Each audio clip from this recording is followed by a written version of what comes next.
संसाधनों को वर्गीकृत करने के प्रमुख आधार इस प्रकार हैं। उत्पत्ति के आधार पर दो भाग हैं, जैव और अजैव।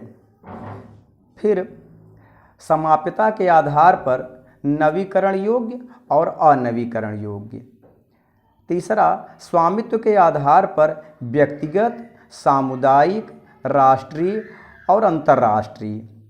विकास के स्तर के आधार पर संभावी, विकसित, संचित कोष। अब संसाधनों का वर्गीकरण, संसाधनों के वर्गीकरण को हम एक चार्ट के अनुसार देख सकते हैं। संसाधन को दो भागों में विभक्त किया गया, प्राकृतिक और मानवीय। प्राकृतिक संसाधनों को दो भागों में विभक्त किया गया, नवीकरण योग्य संसाधन, अनवीकरण योग्य संसाधन। नवीकरण योग्य संसाधनों को पुनः दो भागों में विभक्त किया गया, सतत अथवा प्रवाहमान जैसे पवन, जल, सौर ऊर्जा आदि, और जैव संसाधन, इसको दो भागों में विभक्त किया गया, प्राकृतिक वनस्पतियाँ, वन्य जीव। अब अनवीकरण योग्य संसाधन को दो भागों में विभाजित किया गया, एक पुनः चक्रीय संसाधन और दूसरा अचक्रीय संसाधन। पुनः चक्रीय संसाधनों में धातुएं आदि आती हैं और अचक्रीय संसाधनों में जीवाश्म ईंधन और कुछ खनिज पदार्थ आते हैं।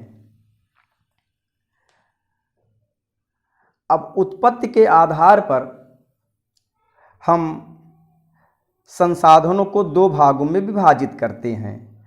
पहला, जैव संसाधन।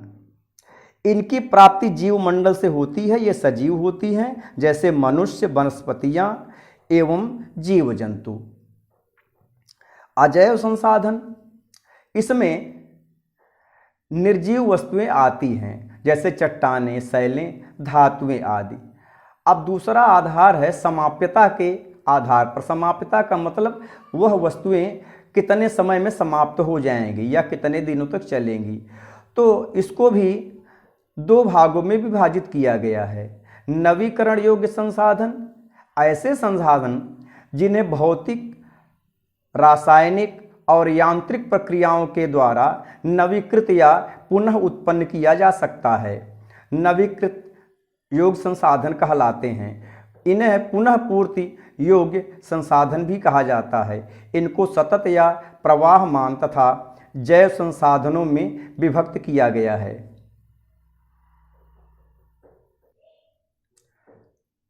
सतत संसाधनों के अंतर्गत पवन, जल और सौर ऊर्जा संसाधन आते हैं, जबकि जैव के अंतर्गत प्राकृतिक वनस्पतियां और वन्य जीव आते हैं।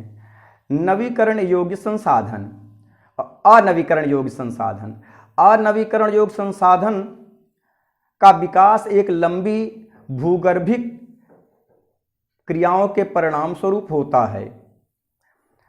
इनमें खनिज और जीवाश्म ईंधन इसके उदाहरण हैं। इनको बनने में लाखों साल लग जाते हैं। इनमें कुछ धातुएं तो पुनः चक्रीय होती हैं और जीवाश्म ईंधन अचक्रीय होते हैं, जो एक बार प्रयोग करने के बाद समाप्त हो जाते हैं।